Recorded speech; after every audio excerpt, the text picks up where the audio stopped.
जय श्री राधे मोहन। श्रीमद् भगवद गीता नवम अध्याय राजविद्या राजगुह्य योग परम गोपनीय ज्ञान तृतीय श्लोक। अश्रद्धधनः पुरुषः धर्मशास्य परन्तप अप्राप्य मां निवर्तन्ते मृत्यु संसारवत्मनि। हे शत्रुहंता अर्जुन, जो मैंने भक्ति जोग मार्ग श्रद्धावान नुहंती से माने मते पाई पारंती नाही। ए जन्म मृत्यु पूर्ण भौतिक संसार को पुणी थे फेरी आसती। श्रीमद् भागवतम रे कह जामिति वृक्षर मूल जलसेचन कले तार डाल पत्र शाखा सब सतेज होती, उदर को खाद्य देले सब इंद्रिय संतुष्ट होती। सेहीपरि भगवान का सेवा नियुक्त हेले समस्त देवता एवं समस्त प्राणी मान संतुष्ट होती। वर्तमान ए विश्वास बा श्रद्धा वृद्धि मार्ग है कृष्ण चेतनार मार्ग। तीन प्रकार कृष्ण चेतनशील व्यक्ति बा भक्त अच्छा। तृतीय श्रेणी व्यक्ति माने होउछन्ति जो माने विश्वास बा श्रद्धा करती नहीं, से माने कौन सी प्रकार दूरवर्ती कामनार वशवर्ती हो भक्ति जोग मार्ग रे सेवारत थांती।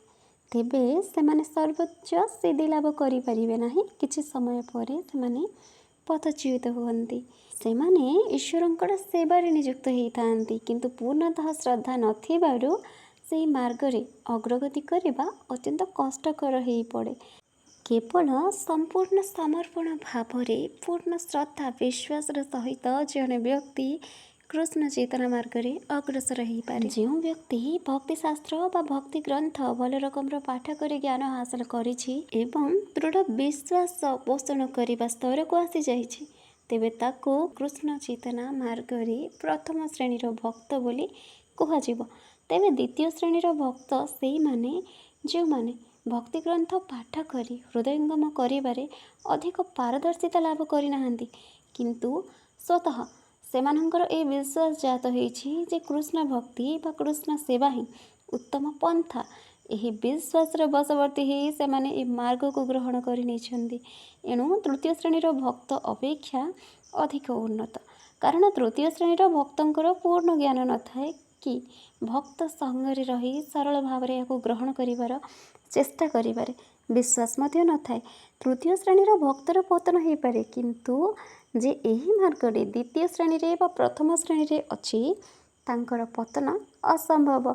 जो व्यक्ति प्रथम श्रेणी रे अछि से निश्चय उन्नति करिवो एवं शेषरे सुफल प्राप्त होइबो।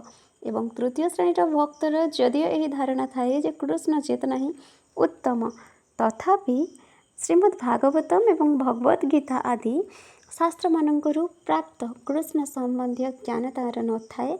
बेले बेले कृष्ण भावनाशील तृतीय श्रेणीर भक्त मानंकर कर्मयोग ज्ञानयोग प्रवृत्ति थाए।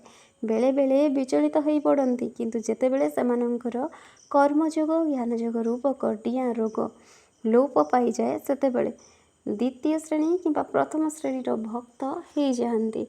श्रीमद् भागवतम रे वर्णित होइछि जे श्रीकृष्णଙ୍କ ठारे थिबा श्रद्धा विश्वास तीन श्रेणी रे विभक्त।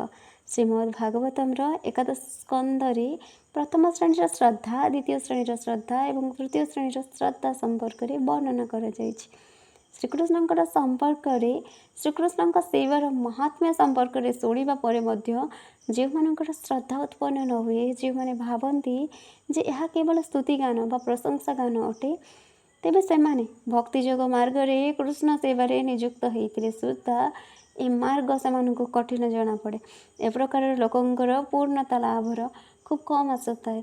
तेणु भक्ति जोग मार्ग रे कृष्ण सेवारे रत हेबार श्रद्धा बा विश्वास हेउछि गुरुत्वपूर्ण। कृतज्ञता समस्त। जय श्री राधे मोहन।